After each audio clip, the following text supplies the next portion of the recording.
Hello everyone, welcome back to my channel. খুবই একটা গুরুত্বপূর্ণ আপডেট উঠে এসেছে West Bengal central school service কমিশনের পক্ষ থেকে। আমরা এখন তার অফিসিয়াল যে ওয়েবসাইট সেখানে রয়েছি। আপনাদের কিন্তু আজ থেকেই West Bengal central school service কমিশনের গ্রুপ সি এবং গ্রুপ ডি তার ফর্ম ফিল আপ শুরু হওয়ার কথা ছিল।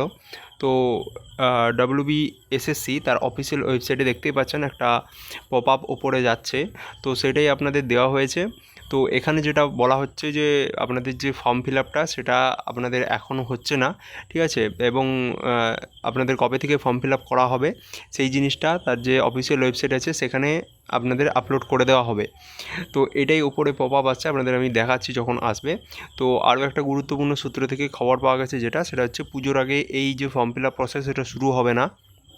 পুজো কমপ্লিট হয়ে যাওয়ার পরেই আপনাদের যে রিক্রুটমেন্ট প্রসেস বা আপনাদের যে ফর্ম ফিল আপের প্রসেসটা রয়েছে সেটা কিন্তু চালু হবে। এটা নিউজ পেপারেও বা নিউজ চ্যানেলগুলোতেও এটা কিন্তু আপনাদের জানাচ্ছে। যারা নিউজ চ্যানেল দেখেন অবশ্যই দেখে নিতে পারেন। তো এখানে যেটা লেখা আছে দেখতে পাচ্ছেন, it is regretted that the online application for the recruitment of non teaching staff could not be made live from 16 September 2025 as notified earlier.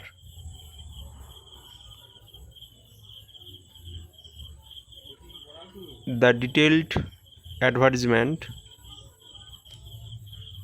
and the online application facility will be notified or activated soon. ঠিক আছে, তো এই নোটিশটাই উপরে আপনাদের দেওয়া রয়েছে। যারা WBSSC group C group ডির জন্য ওয়েট করে আছেন অবশ্যই তারা আরও ভালোভাবে প্রিপারেশান নিন। এই পুজোটা দরকার হলে খুব আপনারা ঘরে বসেই কাটান, প্রিপারেশানটা ভালো করে রাখুন।